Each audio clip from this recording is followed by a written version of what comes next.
se está escribiendo a las 7 iglesias de parte de Cristo. La primera iglesia es la iglesia de Éfeso, pero eso no quiere decir que las demás iglesias son inferiores a Éfeso. Cada iglesia tiene su candelabro. Cada iglesia tiene su sacerdocio.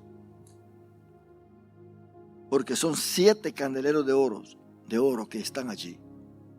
Quiere decir que son iglesias que están bajo la ministración de Cristo. Y Cristo se muestra a Juan como el sumo sacerdote en la forma que está vestido. Pablo dice que él es la cabeza de la iglesia. Y se identifica que es el Cristo que anduvo en esta tierra.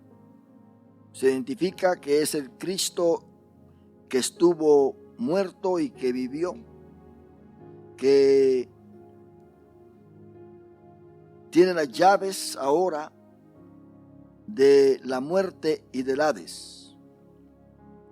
Y tiene 7 estrellas, que son los 7 ángeles o los 7 ministros que están, ¿verdad?, uno en cada iglesia. Y cuando Cristo escribe la carta, se dirige a este ángel de la iglesia. Se dirige al ministro que tiene la responsabilidad de estas iglesias. No todas las iglesias están en la misma condición espiritual. Algunas están peor que otras. Mas, sin embargo, Cristo todavía no las ha desechado. El candelabro sigue existiendo. Si el candelabro está presente, quiere decir que está presente la administración de Cristo en esa iglesia. Le digo a la iglesia de Éfeso que si no se arrepentía, iba a quitar el candelero de su lugar. Y eso es lo que ha sucedido. Ese candelero desapareció de ahí de Éfeso. Entonces, lo mismo ha pasado, ¿verdad?, con las otras iglesias. La congregación ha desaparecido, pero en lo que es lo profético y lo que es la historia de la iglesia, eso pues ha tomado lugar y está tomando lugar hasta el día de hoy. Porque no solamente se le escribe a estas iglesias, sino que también hay historia aquí incluida. Como hemos venido hablando, comparando cada iglesia con las 7 parábolas o misterios del reino que Cristo presenta en Mateo capítulo 13. Entonces, hermanos amados, hay una enciclopedia que se llama Enciclopedia de la Biblia Estándar Internacional, que está desde 1939 y habla acerca de Éfeso con respecto a su ubicación. Notemos nosotros que el Éfeso actual no está en el lugar que estaba cuando se escribió o se le mandó esta carta. Era un puerto, pero ahora está 6 millas tierra adentro.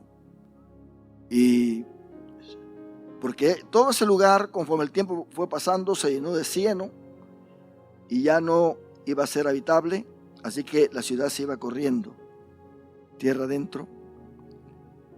Si tenemos la oportunidad de ir a esta ciudad, vamos a visitar el Éfeso actual, como también vamos a visitar las ruinas de el Éfeso, de la ciudad que recibió o de la iglesia que estaba en esa ciudad que recibió esta carta, la ciudad antigua. Esta enciclopedia dice que con respecto a Éfeso, su ubicación, por lo tanto, favorecía el desarrollo religioso. Esto es importante saberlo, porque para Roma, la ciudad de Éfeso era muy importante porque de ahí podía partir a diferentes partes de Asia y por lo tanto era una ciudad bastante concurrida. Había muchos judíos ahí debido al negocio. Su ubicación, por lo tanto, favorecía el desarrollo religioso, político y comercial, dice esta enciclopedia, y ofrecía un campo muy favorable para las labores misioneras de Pablo. Quiere decir que era una ciudad estratégica para las labores misioneras del apóstol Pablo.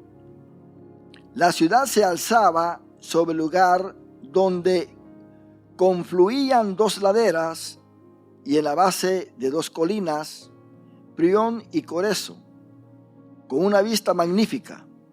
Su clima era excepcionalmente bueno y el suelo del valle era inusualmente fértil. Esto es lo que dice esta enciclopedia.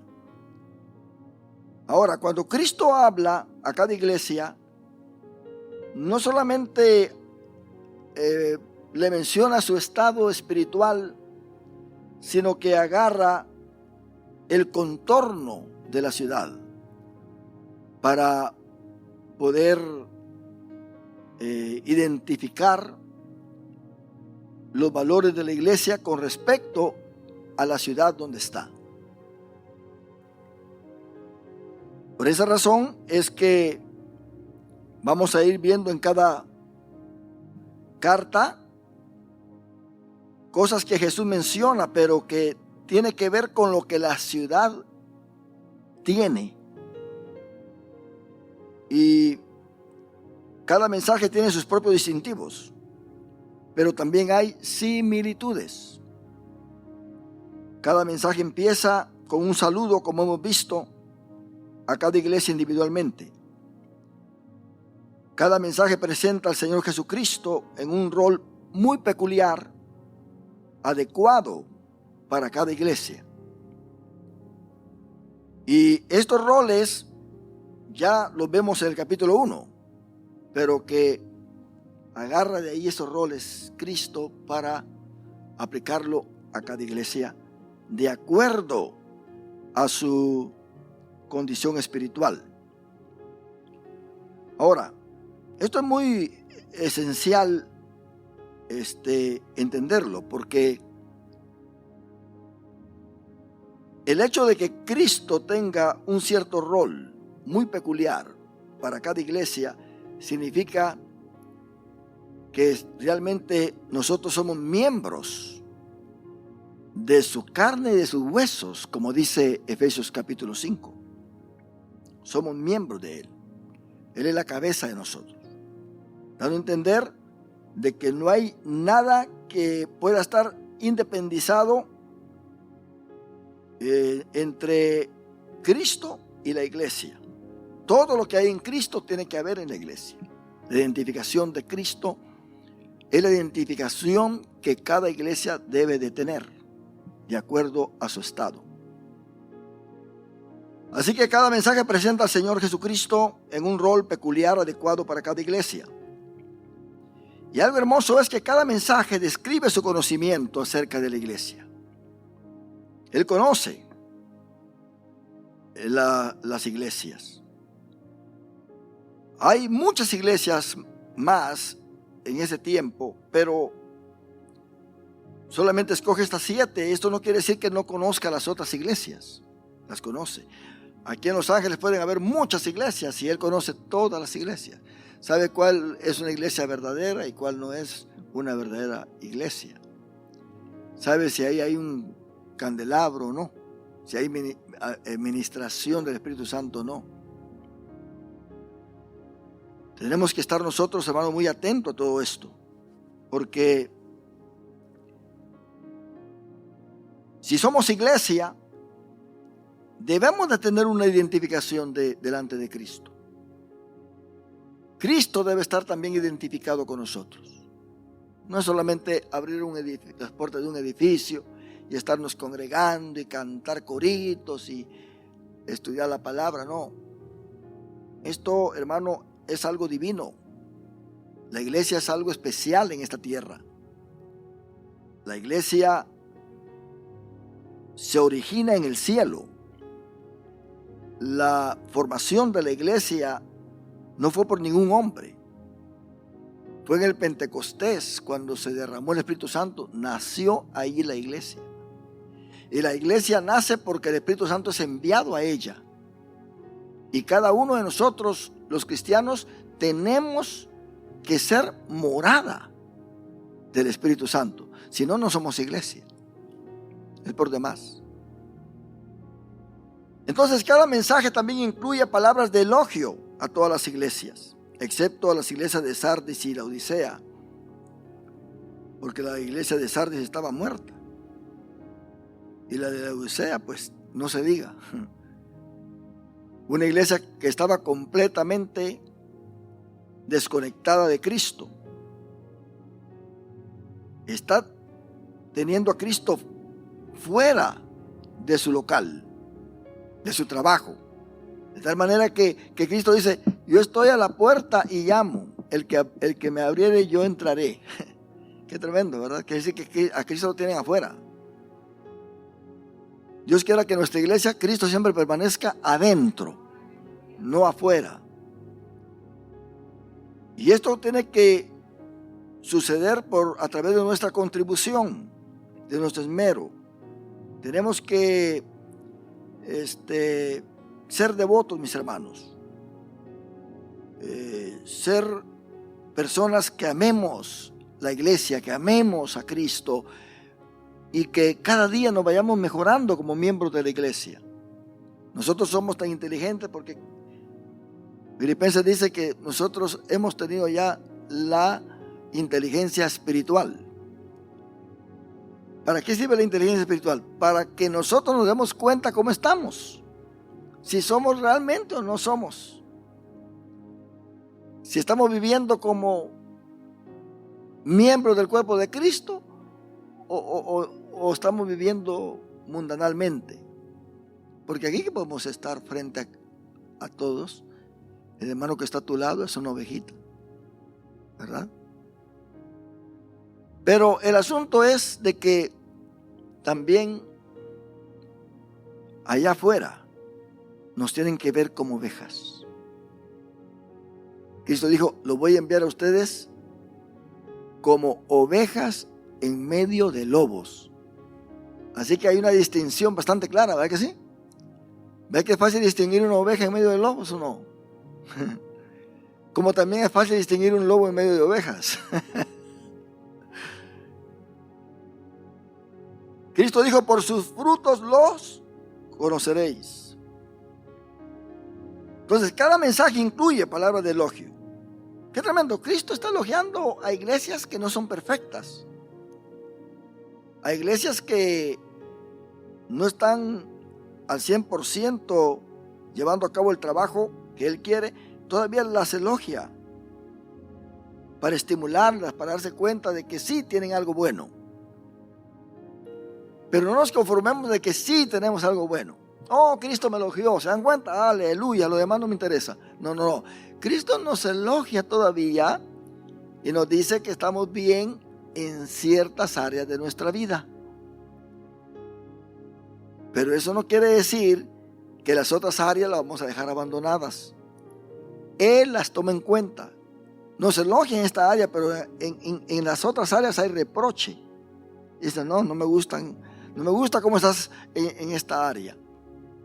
Tienes que arrepentirte. ¿Por qué dice arrepentirte a la iglesia de Éfeso? Porque el arrepentimiento implica tres cosas. El arrepentimiento bíblico: cambio de mente, cambio de propósito y cambio de sentimiento. Entonces, ese es el verdadero arrepentimiento. Cambio de mente, metanoia. Arrepentirse es pensar diferente de cómo hemos estado pensando. Dar la media vuelta. Voy para allá, pues vamos a regresar. En el hijo pródigo tenemos nosotros esto. Dice que volvió en sí. Es un cambio de mente, de pensamiento. Volvió en sí. Y luego se arrepiente, dice, le diré a mi padre, Padre, he pecado contra el cielo y contra ti. Es un cambio de sentimiento. Y luego dice, me levantaré. Yo no me voy a quedar acá. Yo me voy a levantar y me regreso a casa. Es un cambio de propósito. Quiere decir que él tuvo una transformación total en todas las áreas de su ser. Y accionó. Y se recuperó. Solamente el que pasa por este proceso se puede recuperar en su vida espiritual. Porque es cierto, muchos tenemos un cambio de sentimiento, nos duele pecar, nos duele hacer lo malo, ¿verdad? Y posiblemente podríamos tener un cambio de pensamiento. No, ya no voy a hacer aquello, pero nos quedamos en el mismo lugar. No decimos, de hoy en adelante voy a orar más. De hoy en adelante no faltaré ningún culto, porque si estoy libre voy a estar en todos los cultos. Porque uno se da cuenta de que esas cositas que uno ha dejado son los que a uno lo han venido marchitando. Pero ahora hay un cambio de propósito.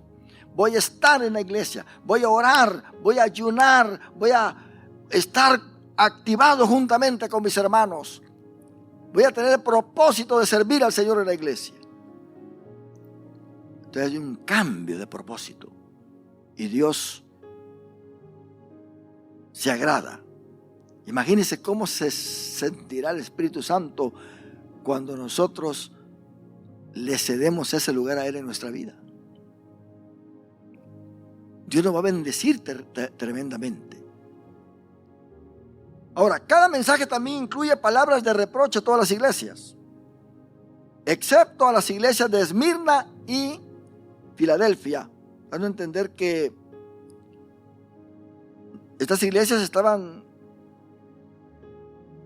muy bien delante de Dios, mientras que la iglesia de Sardis y la Odisea, a esta no le dan ningún elogio Cristo, ningún elogio les da.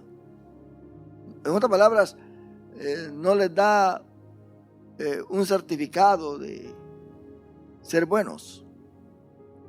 Pero con respecto al reproche a las iglesias, excluye a Esmirna y a Filadelfia. Esmirna, hermanos, fue en sí la iglesia que en el segundo siglo empezó a sufrir terriblemente. Creyentes quemados, torturados, hombres perseguidos, como también el primer siglo, con Nerón. Pero los césares siguieron. Y cuando llegamos a cada una de las iglesias perseguidas, vamos a dar cuenta quiénes eran los césares que estaban allí, que fueron malos. Así que hay reproche también para las iglesias. Para la iglesia de Éfeso hay reproche. La elogia a Dios y le dice, pero tengo contra ti, que has dejado tu primer amor. Puede ser quizá algo que se refiera al tiempo o a la importancia. Pero más que todo es referente a la importancia de lo que esta iglesia, ¿verdad?, ha discriminado, le quitó la importancia a Cristo en la iglesia. Se ocupó en guardar la doctrina, en proteger su doctrina. Porque déjeme decirle algo, hermano, aunque nosotros sigamos con una buena doctrina y nos jactemos de que tengamos una buena doctrina, no sirve de nada si realmente no hay unción del Espíritu Santo en cada uno de nosotros. Generalmente la iglesia tiene buena doctrina, están escritas en la Constitución, en los reglamentos y todo es bíblico, pero ¿de qué sirve si no hay amor entre los hermanos? ¿De qué sirve si no hay perdón? ¿De qué sirve si el núcleo no está sano? ¿Se da cuenta? ¿De qué sirve todo eso? Podemos tener buena doctrina, podemos nosotros ser elogiados por Cristo en decir, bueno, ustedes tienen una doctrina bíblica y está muy bien, tratan de seguirlo, pero sus sentimientos no están de acuerdo a mí. Sus pensamientos no están de acuerdo a mí. Yo conozco las obras de cada uno de ustedes, lo que piensan, lo que sienten. ¿Se dan cuenta? Entonces, no hay en sí una aceptación de parte de Cristo. Entonces, esto le dice a la iglesia de Éfeso: trabajan mucho, has sufrido, mira, hasta has sufrido esta iglesia, has tenido paciencia y has trabajado arduamente por amor de mi nombre y no has desmayado. Quiere decir que esta iglesia sufría por el nombre de Cristo, por predicar la verdad, por mantener la doctrina, por no dejar meter lo falso. Estaba Balaam, estaban los nicolaitas, falsas doctrinas, estaban falsos apóstoles que se querían intrometer. Mas sin embargo la iglesia era fuerte para rechazarlos. La iglesia no permitía esta clase de doctrina que ellos llevaban. No lo permitía. Así que se ocupaba en pelear, en defender, en proteger, en su trabajo, en estar unidos para trabajar, pero no había unidad espiritual.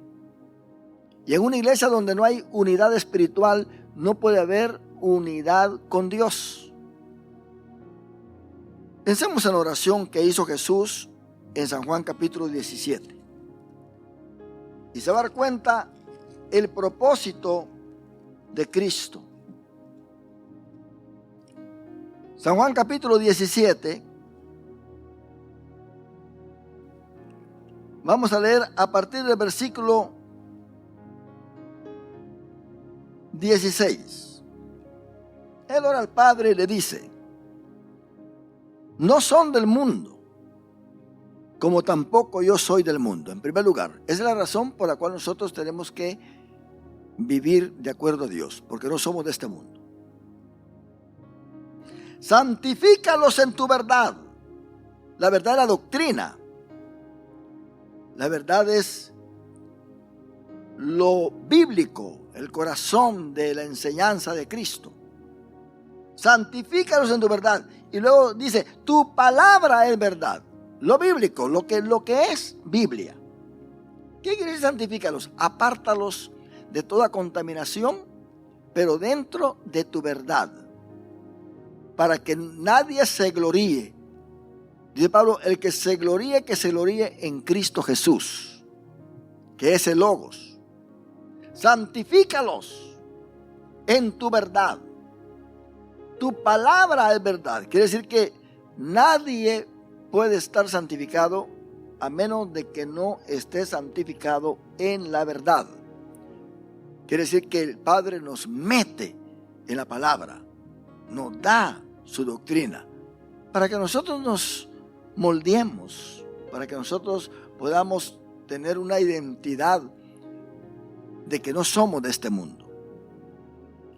Mas no ruego solamente por estos, los apóstoles y todos los que habían creído, sino también por los que hacen los que han de creer en mí por la palabra de ellos, la predicación del evangelio. Ahora, note bien, a esto es lo que yo quiero llegar. Mire la oración de Jesús, versículo 21. Para que todos sean uno. Para que todos sean uno. ¿Es posible que nosotros que estemos acá podamos ser uno en esta iglesia, mis hermanos? Podamos ser uno con aquellos que conocen a Cristo, no importa en qué país estén. Si usted va a visitar su país o va a otro país y de repente dice voy a visitar una iglesia y visita una iglesia que en verdad ama a Cristo, usted se mete allí y usted puede alabar a Dios libremente, usted puede glorificar a Dios, no hay ninguna diferencia, hay diferentes caras, pero está el mismo rostro de Cristo Jesús. Entonces el Espíritu Santo es el mismo, porque dice un solo Dios, un solo Espíritu, un solo bautismo, un solo Señor que es Cristo, pero también una sola iglesia. Muchos están peleando de ser la verdadera iglesia. No es asunto de nombres de iglesias, de concilios y denominaciones. Es asunto de estar santificados en su verdad, la palabra de Cristo, la palabra de Dios. Y que seamos uno. Para que todos, no solamente unos poquitos, todos, ¿quiénes son todos? Los que hemos creído en Cristo. La iglesia de Éfeso había creído en Cristo, imagínense, Pablo, Apolos, ahí estaba también Timoteo, Juan, estaba Aquilas y Priscila. ¿Qué más quería esta iglesia? Esta iglesia tenía doctrina. Hemos visto la carta que le mandó Pablo, llamada carta a los Efesios, todo lo que les dice ahí. Así que todo estaba ya listo para que ellos se fueran uno. Más para que todos sean uno, pero oiga bien la clave.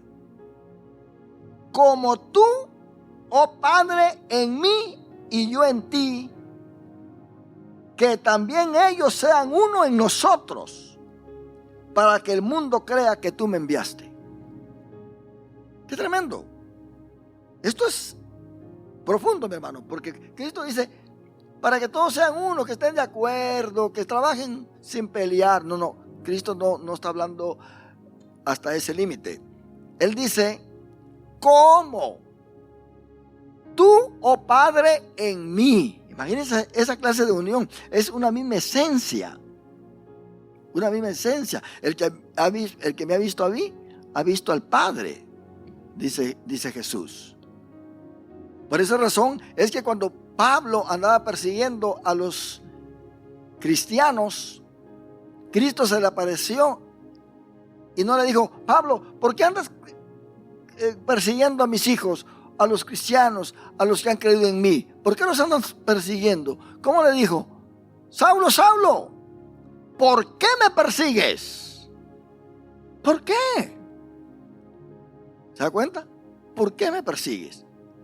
Quiere decir que si somos uno en Dios, vamos a ser uno con todo aquel que tiene a Dios. Habrá confianza, habrá amor de Dios, el amor ágape. Nosotros nos podemos identificar, mi hermano. Déjeme decirle, si yo sé muy bien que alguien en la iglesia me cae mal, yo no soy parte de esa unidad, es por demás. Por mucha razón que tenga. Mire, Cristo tiene mucha razón de agarrarnos a todos y tirarnos directamente al lago de fuego. Pero Él nos ama. ¿Se da cuenta? Él entregó su vida por nosotros. Él se entregó por nosotros. Él sabe lo que valemos. Cuando nosotros lleguemos a saber cuánto nuestro hermano vale porque ha sido comprado con la sangre de Cristo, entonces quiere decir que ya estamos metidos en esa unidad. Porque Note bien cómo va escalando esta oración de Cristo Jesús. El versículo 22 dice, la gloria que me diste. Ahora, esto es lo que trae la unidad. La unidad trae gloria, trae resplandor. Y esa gloria es la gloria que desciende del trono. No es la gloria del sol, ni de ninguna estrella, ni nada de eso. Es la gloria que desciende del trono. Esa gloria que recibió Moisés allá en el Sinaí, que se tenía que poner un velo, porque lo que él tenía allí era la gloria de Dios. Por eso dice Jesús que los justos en el milenio resplandecerán como el sol. Qué tremendo eso. Por eso Juan ve a Jesús resplandeciente. Porque dice Juan en su primera carta, en el capítulo 3, dice que seremos tal como Él es. ¿Se da cuenta? Esta luz resplandeciente. Ahora, dice acá, la gloria que me diste yo les he dado, para que sean uno. Quiere decir, si esa gloria no la recibimos de Cristo, no podemos ser uno. Así como nosotros somos uno. Esa unidad es una unidad divina, mi hermano. Lo que nosotros tenemos aquí en la iglesia es una unidad divina. Lamento por aquellos que no quieren disfrutar esta unidad divina, que andan con rencores. No estoy hablando solamente de esta iglesia, estoy hablando del pueblo de Dios en general, que andan con rencores, que andan que no quieren perdonar, que andan que aquel me cae bien, pero este no, que este tiene la sangre pesada, que andan mencionando las fallas de los demás, que andan criticando porque en el año tal fulano pecó y lo tratan como que si fuera uno que no fuera perdonado por Dios, que no fuera lavado por la sangre de Cristo. Se vuelven crueles dentro de las iglesias, mas sin embargo están pidiéndole perdón ellos a Dios. Señor, perdona mis pecados, Señor. Pero Dios no les puede perdonar sus pecados debido a que no hay unidad. ¿Cuánta gente hay en las iglesias sin tener sus pecados perdonados? Pueden cantar, pueden predicar, pueden enseñar, pueden hacer cuanta cosa, pero sus pecados no están perdonados. Note bien el estado de la iglesia de Éfeso. Habían pecados que no estaban perdonados. Por lo tanto, esta iglesia estaba en un grave peligro de ser dejada por Cristo y dejar ellos de ser iglesia. Terrible esto, hermano. La palabra de Dios es profunda. No es solamente soy evangélico, ja. No. Aquí nos metemos en esencia o no nos metemos.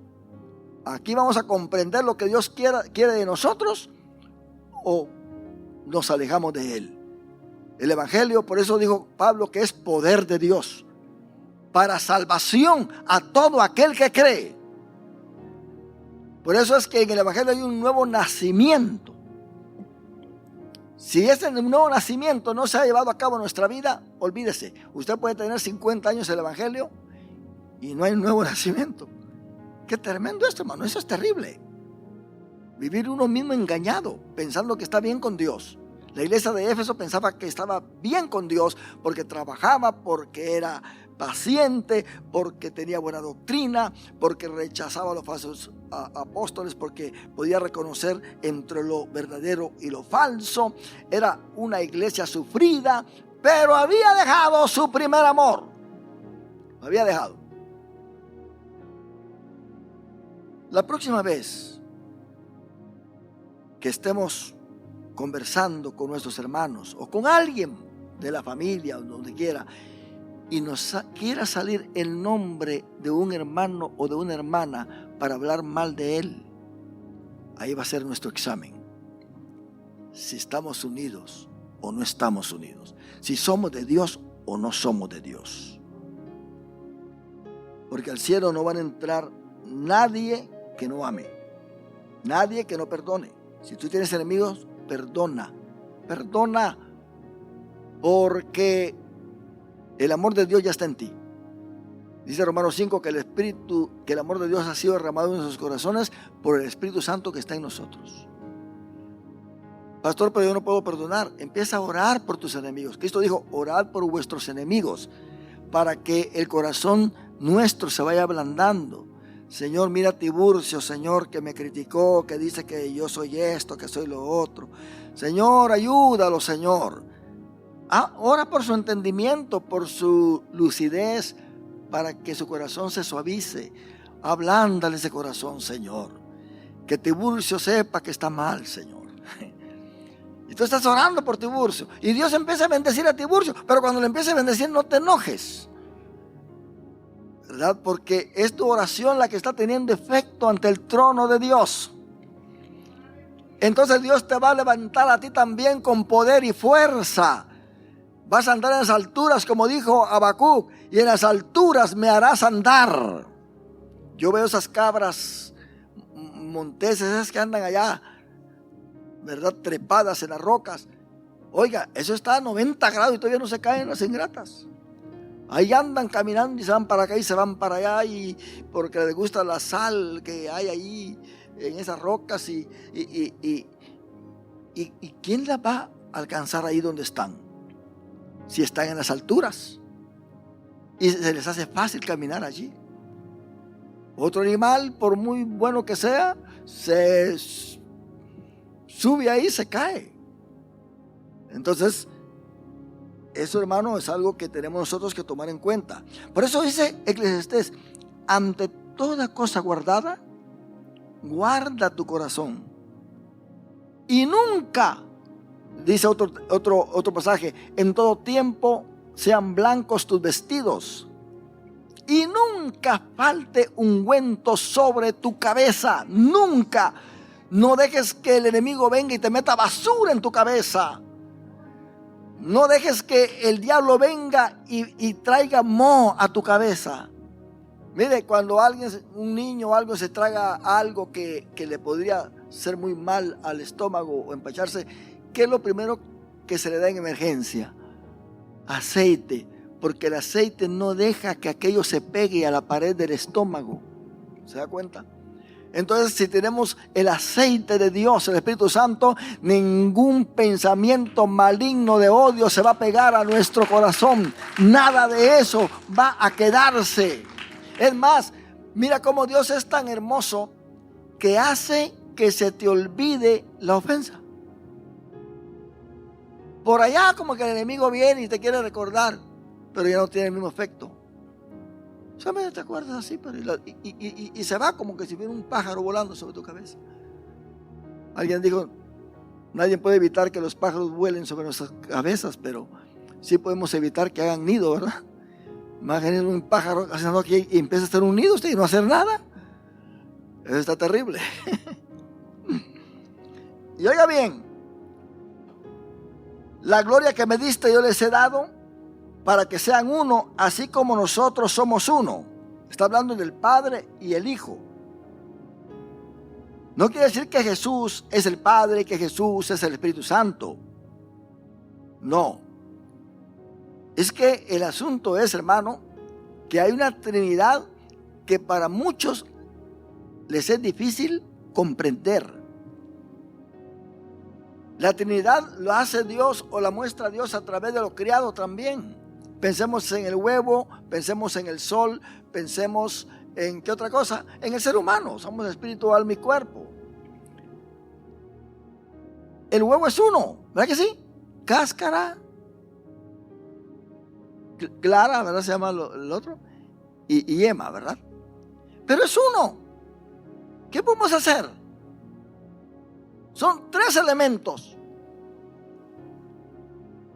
Si se desaparece uno de esos elementos, ya no es igual. Lo mismo con el sol. Está el orbe, está la luz y está el calor, la temperatura. Las 3 cosas están tan unidas que las 3 forman el uno. ¿Se da cuenta? No podemos nosotros. Hay misterio en la creación. Y la creación viene de Dios. Y Dios se refleja a través de la creación. Miren lo que dice. Ahora, Cristo se extiende más. se proyecta hacia afuera de esa deidad. Se proyecta. Dice, yo en ellos. ¿Se da cuenta? Yo en ellos y tú en mí. Para que sean perfectos en unidad. Es la única perfección que hay. Que Cristo esté en nosotros, así como el Padre está en Cristo. Esa es la perfecta unidad, hermano.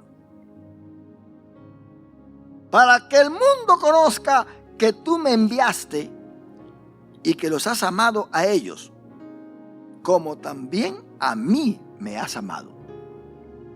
El mismo amor que Dios tiene para con su Hijo, lo extiende hacia nosotros también. Padre, aquellos que me has dado, versículo 24, quiero que donde yo estoy, también ellos estén conmigo, para que vean mi gloria que me has dado, porque me has amado desde antes de la fundación del mundo. En la Biblia hay dos expresiones: antes de la fundación del mundo y desde la fundación del mundo. Así que Cristo, dice Pedro, que estaba como un cordero inmolado desde antes de la fundación del mundo.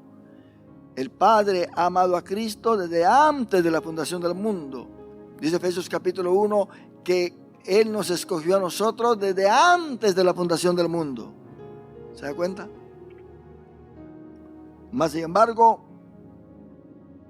a Israel lo escogió desde la fundación del mundo. Tremendo eso. Ahora, dice Padre justo, el mundo no te ha conocido, pero yo te he conocido, y estos han conocido que tú me enviaste. Mire el versículo 26. Y les has dado a conocer tu nombre. Ese era el nombre que tenía la iglesia de Éfeso. Dice, has trabajado arduamente por amor de mi nombre. Quiere decir que la iglesia de Éfeso conocía el nombre de Jesús. El nombre significa la persona. Pedro dice, porque no hay otro nombre dado a los hombres en quien podamos ser salvos. Es solamente en el nombre de Jesucristo. Es la persona, es en su esencia, en toda su plenitud. Y les has dado a conocer tu nombre y lo daré a conocer aún. Eso es una revelación progresiva. Una revelación que tiene que ver con tener más conocimiento acerca de Cristo, acerca del Padre. ¿Para qué tenemos que conocer el nombre de Jesús, el nombre de Dios? Para que el amor con que me has amado esté en ellos y yo en ellos. Así que el amor que nosotros como iglesia tenemos que tener, ese es el primer amor que habla Cristo a la iglesia, que dice que la iglesia de Éfeso ha dejado.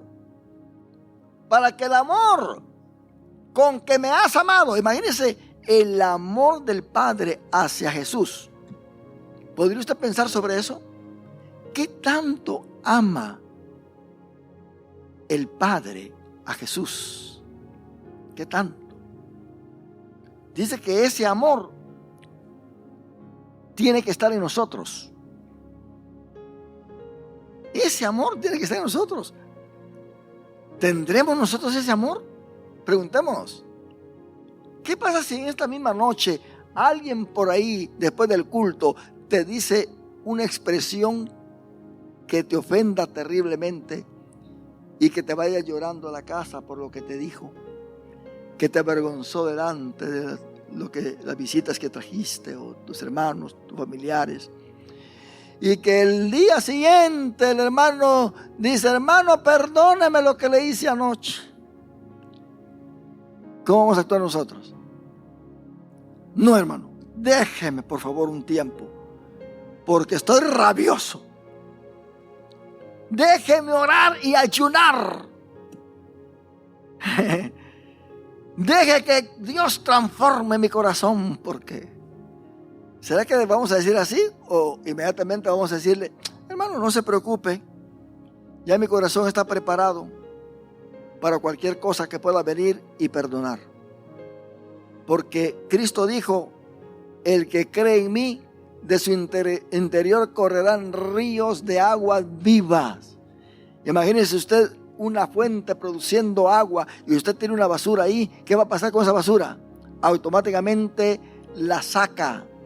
No deja que se vaya, porque esa fuente tiene poder hacia afuera. No es una fuente que va hacia adentro, es hacia afuera. Brota agua poderosa de ti. Cualquiera te ofende, cualquiera hace cualquier cosa, pero déjame decirte que tú no vas a sentir nada por el poder del Espíritu Santo que te protege, que te abraza, tienes aceite. Ese aceite no deja que te dañe. No deja. Qué tremendo eso. Es un misterio. Un misterio. Tenemos, hermanos, que venirnos a este primer amor. El primer amor. Ahora, note bien que la iglesia de Éfeso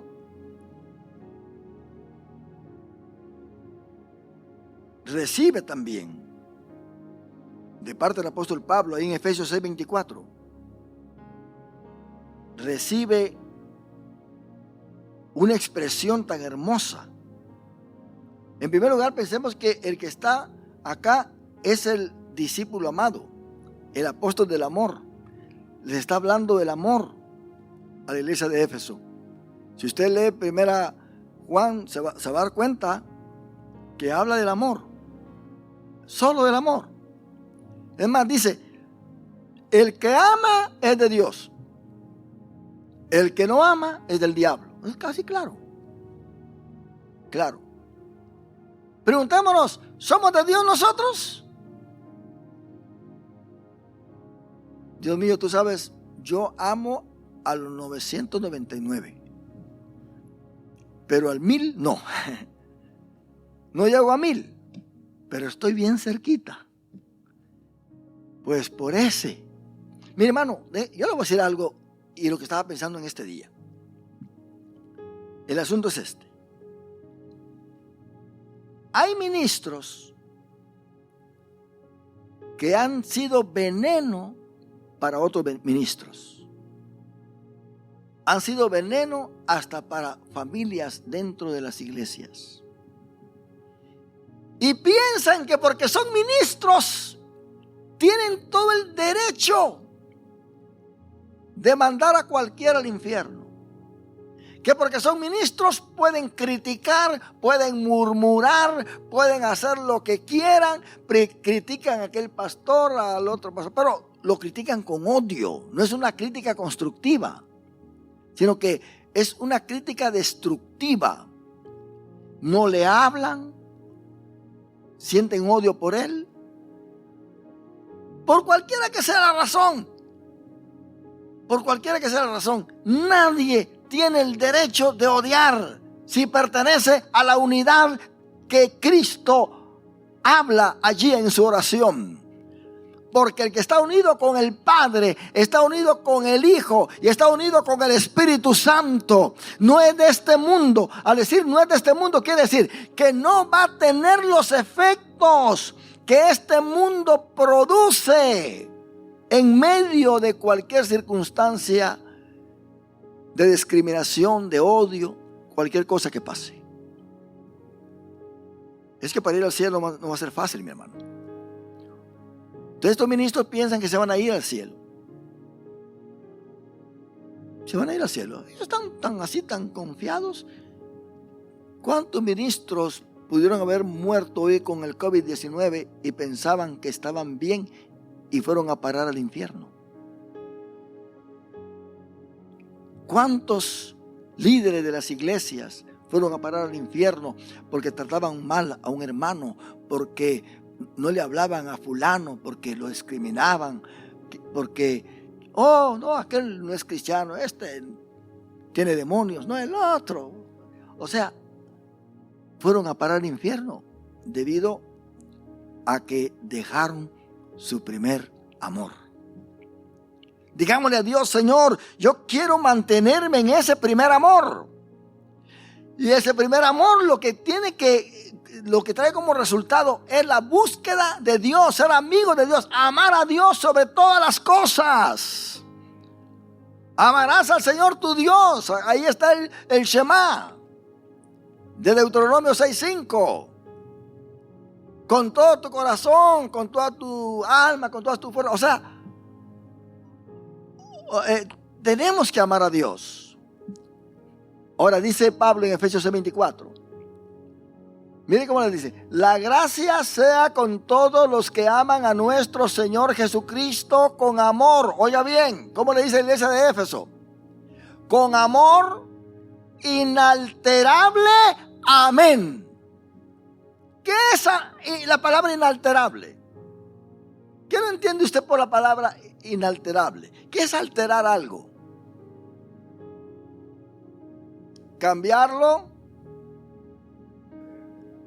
no agregar nada de lo que no le corresponda, no adulterar el producto, no meterle nada de lo que no es parte de ese producto. ¿Cuándo es que hay un amor alterable? Es cuando hay un amor cambiante, un amor que no es puro, un amor que no tiene estabilidad. Hay mentira en ese amor, hay hipocresía.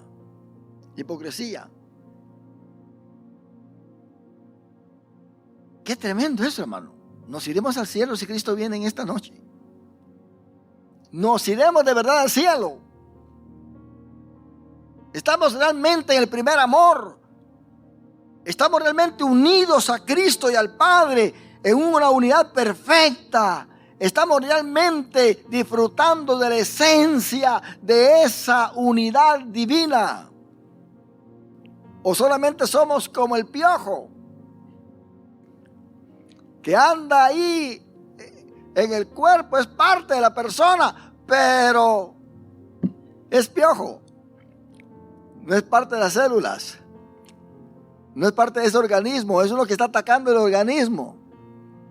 ¿Verdad que aquí nadie tenga piojos? Porque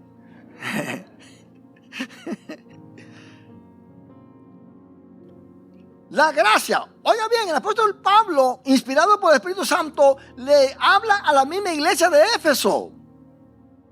La gracia sea con todos, no con cualquiera, con todos los que aman a nuestro Señor Jesucristo con amor inalterable. Amén. Esos creyentes que dicen que aman a Dios, que un día están bien con Dios, es un fuego andando usted. La otra semana ustedes andan todos aguados, que hay que llamarlos para que vengan a la iglesia. Mandan muchas veces peticiones: Señor, hermanos, oren por mí porque el diablo me está llevando. ¿Cómo es eso que oren por mí porque el diablo me está llevando? ¿Para dónde se lo estará llevando? La gracia sea con todos los que aman a nuestro Señor Jesucristo. Cristo le dijo a Pedro: Pedro, ¿me amas? Y se lo dijo usando el verbo que tiene que ver con el amor de Dios, ágape. No sé si hermano podría ponerlo ahí en el griego, la pregunta que le hace Jesús a Pedro, para que veamos la diferencia de las palabras. En otras palabras, Cristo le pudo haber dicho: Pedro, ¿me amas con el amor de Dios? Agapeo, ¿me amas con el amor de Dios? Pedro le dijo: bueno, tú sabes que te amo. Pero Pedro no usó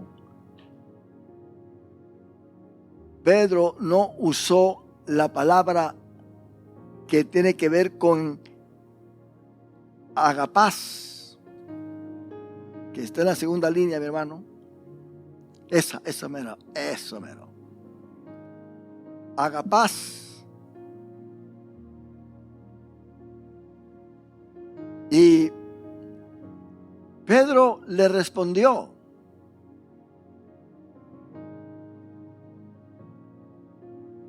Vamos a ver dónde está. Le respondió, sí, ahí en esa versión está agapó otra vez. Sí, agapó ahí mismo. Le responde con la misma palabra. Pero lo que sucede es que Pedro no le dice agapó, sino que le dice fileo, amor, pero es amor entre amigos. Pero Jesús le dice, Pedro, ¿me amas con amor de Dios? Pedro le dice, sí, yo te amo con amor fileo, amor de amigo. Y le respondió, le pregunta la segunda vez y pasa lo mismo. Pero en la tercera vez Cristo se baja y le dice, Pedro, ¿me amas con el amor de amigo? Entonces dice la Biblia que Pedro se entristeció de que le hubiera dicho, ¿me amas con el amor de amigo? Porque ya no le mencionó el ágape Jesús, sino que se bajó al amor que Pedro. Yo creo que Pedro se estaba recordando de que, a ver hermanos, si sigue a los siguientes versículos, Pedro se estaba recordando, dice la tercera vez, le dijo la tercera vez, Simón, hijo de Jonás, ¿me amas? Pedro se entristeció. ¿Se da cuenta? Pedro se entristeció de que le dijese la tercera vez, ¿me amas? Porque la tercera vez no usó la palabra agapás, como lo muestra esta versión, sino que le pregunta o usa Cristo la palabra fileo, amor de amigos. Dice que se entristeció, pero todavía le dijo, bueno, Señor, tú lo sabes todo. Tú sabes que te amo. Jesús le dijo, apacienta mis ovejas. Cristo lo restaura con ese amor que le está ofreciendo a Pedro. Apacienta mis ovejas. Entonces, si nosotros amamos, ¿en dónde vamos a manifestar ese amor? ¿Dónde? Dígale usted, caballero, ¿dónde vamos a manifestar ese amor? Con nuestro prójimo. Con nuestro prójimo. No hagamos como pasó alguien por acá, en un lugar diciendo, yo los amo a todos ustedes, pero a nadie en particular. Amaba al grupo, pero a nadie en particular. Ese no es el amor de Dios. Entonces, hermano, vamos a quedarnos acá para luego pues entrar a la iglesia de Esmirna, una iglesia preciosa, una iglesia victoriosa, atribulada, perseguida, mártir. Pero en el versículo 7 del capítulo 2, Cristo dice, el que tiene oído, oiga lo que el Espíritu dice a las iglesias. Quiere decir que todo esto que está pasando, este mensaje, es para todas las iglesias. Se le está mandando a una iglesia en particular, pero es para todas las iglesias. Es el Espíritu que dice a las iglesias. Al que venciere, esto es una promesa acá, le daré a comer del árbol de la vida, el cual está en medio del paraíso de Dios. La mitología griega ofrece un paraíso, ofrece un árbol que el que coma de ese fruto pues va a vivir para siempre, y esto y lo otro, que los dioses aquí, que los dioses allá. Pero Jesús dice, no, ellos no te pueden dar el verdadero paraíso. El verdadero paraíso te lo puedo dar yo. Y no va a ser para cualquiera, va a ser para el que venza. Porque en medio de ese paraíso está el verdadero árbol de la vida, dando a entender que viene vida eterna para estar con Dios por toda la eternidad. ¿Cuántos queremos estar con Cristo por toda la eternidad? Dios les bendiga, mis hermanos. Puestos de pie, damos gracias al Señor por esta palabra.